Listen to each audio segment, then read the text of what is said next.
Welcome back to another episode of We Are Geek. I am Ben Hendry, and this is Josiah Swanson. And Josiah. What are we talking about today? Today we are going to be talking about kind of a small thing that happened this week. Yeah, it's a little independent film. Yeah. I believe by the title Kind of of tiny, but Rogue One. I think it's part of that like Star Wars franchise. You know, that I really think so. small little. It was franchise, it was a good movie. So let's talk about it. Let's talk about it.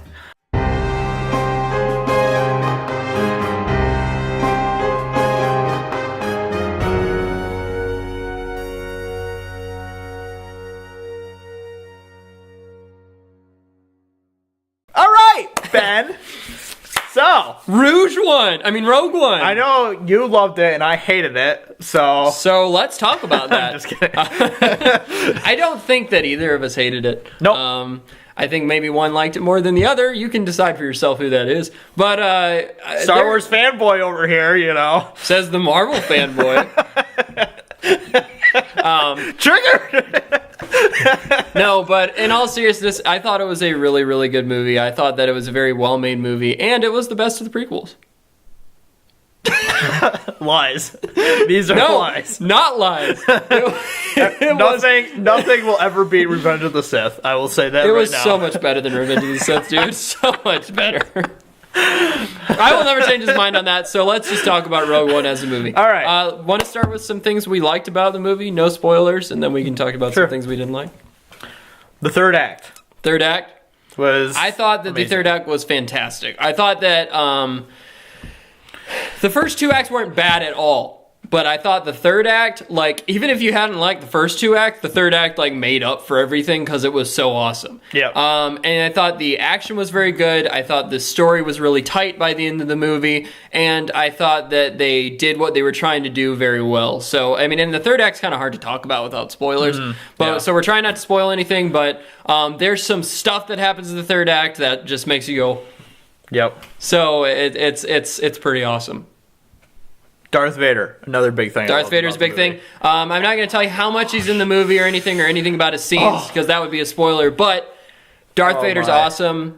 Just go see it. But don't expect a Darth Vader movie. This is not a Darth Vader movie. This is a movie very much about the Rebels. It is not about Darth Vader. But when Darth Vader shows up, he has an impact. Yep. So keep an eye out for that, but don't think you're getting something Darth Vader heavy. I think Darth Vader was a positive. I think that Visual effects were amazing. visual effects were fantastic. The practical effects were really good. They used a lot of models and stuff like they did for the old movies. That's cool. And one of my biggest positives overall about the movie was it felt very realistic for a Star Wars movie. I don't know if you noticed this, but the ground soldiers' weapons were modeled off of the M4 carbine.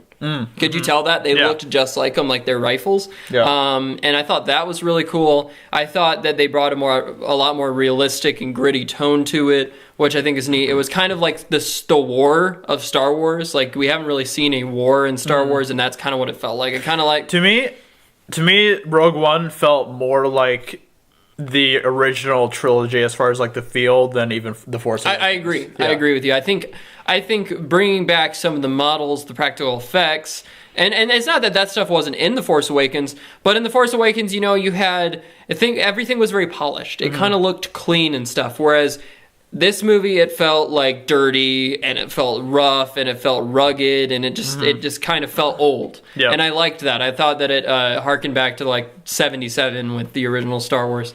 So that was another big positive I had. I liked most of the characters very well. I think K2, the droid, stole the show. He was a very big comedy factor. Yeah. Yeah. And he was a really, really cool character. What was your favorite character in the movie, without spoilers? Probably K2. K2? I feel like he had a lot of, I don't know. What's a good word? I just felt like he was the most unique of all the characters and stuff. Like he just stood out the most from all the characters. And he was excellently written. Very, very well written, and very well acted by Alan Tudyk. And I think he was a good character. My personal favorite was Cassian. I know some people have disliked him. Some people have thought he was okay, but no one's really liked him except for me. I guess I really connected to his character with his story and everything that was going on, and every character affects a different person a different way, and I think that's what's really neat. Is some people can love, say, Jin, or some people can love Chirrut, the blind monk guy, and then some people can love Cassian, but other people may dislike the character that someone else likes, and I think that's kind of interesting how everybody interprets writing and everybody interprets characters a totally different way, and I think that's cool. But I liked him a lot. And you'll have to make up your mind whether you like him or not when you see the movie. But I think overall the movie was very well written, and that kind of leads me into my negatives. I feel like the first 2 acts were maybe a little bit wonky pacing-wise, and kind of when they jumped from place to place really fast and stuff. And I kind of felt the same way about Warcraft when they kind of jumped from place to place, and it kind of felt a little bit off. And it didn't throw off my enjoyment of the movie, but it was just kind of wonky. I don't know about you. Yeah, I agree with that. And I think that something that would have helped the movie, especially like with the end, helping us to feel more emotion for the characters' deaths and stuff, because I know some people were talking about that and stuff. Spoilers. And I won't say anything else about that. But but basically, like, I think that if they had just even taken just a few minutes earlier in the movie to kind of develop more relationships and stuff, I think it would have made deaths a little bit more impactful and stuff. So I mean, I can understand that, and obviously, and it like with that, we're after reading Catalyst, the book that came out before this. Some things that happened later on in the movie were a lot more emotional, impactful to me because I'd read it. But then there were some things that happened that maybe we weren't as emotional, impactful. But overall, I think that for some things there could have been a little bit more development with certain characters and stuff. And I think that was one of my other weaknesses was just there was just a few characters that maybe weren't as developed as well as they could have been. And another thing was I thought that I didn't dislike Saul Guerrero's character, Forrest Whitaker's character, but his voice was so weird and it kind of threw me off.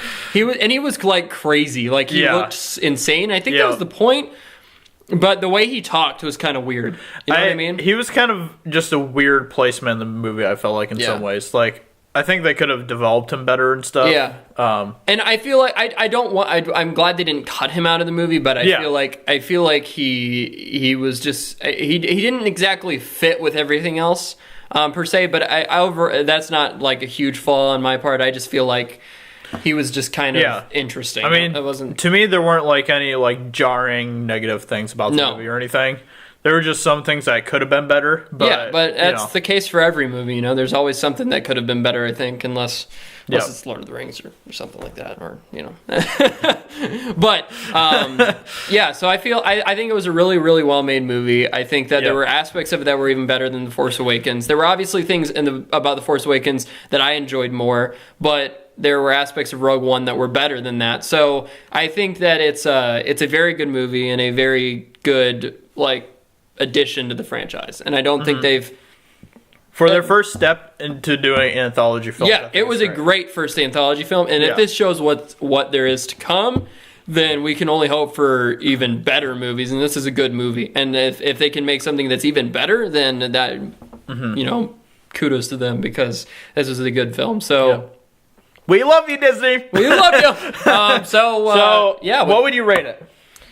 You want to do a scale of 1 to 10, scale of 1 to 100, or a scale of 1 to 5? We'll do our 1 to 10 scale. 1 to 10? Yeah. I think I would slap on a 9 out of 10. And the more I think about the movie, the more I like it. Once I see it again, that rating may go up, because some of the flaws I didn't have as big of a problem with, and some of them may fade away, because that third act it was like after that you just forgot about all the problems you have with the movie. So I honestly don't know. It might stay around 9, it might move to 9.5, I don't know, but I liked the movie a lot, and but there were just a few things that kept me from absolutely loving it, like I have with some other Star Wars movies. But it was a really, really good movie, and definitely go see it. I mean, it was a lot of fun.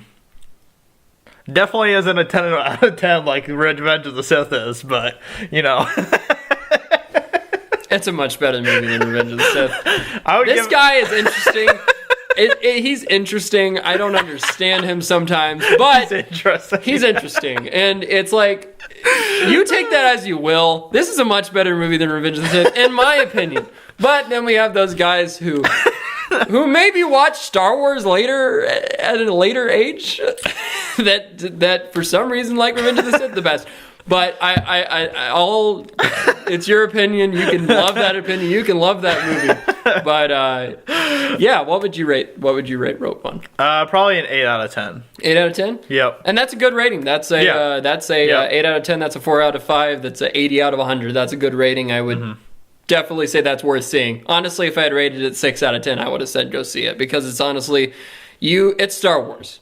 You got to go see it. I mean, it's whether if you're a Star Wars fan, or if you've grown up with Star Wars, or if you even like some of the movies. Heck, if you like The Force Awakens, go watch it. And maybe if you haven't seen the original trilogy, maybe this will push you into wanting to watch the original trilogy. Because I know it made me want to watch Episode 4 again when it was over. So, yeah, it's definitely worth checking out. Definitely. Go watch it. And with that being said, don't forget, no matter who you are, no matter what you are, no matter where you are, whether you're a rebel trying to steal the Death Star plans, or you're Josiah sitting in the chair who loves Revenge of the Sith more than all the other Star Wars movies, and he knows it's not as good, then all geeks win. All geeks win.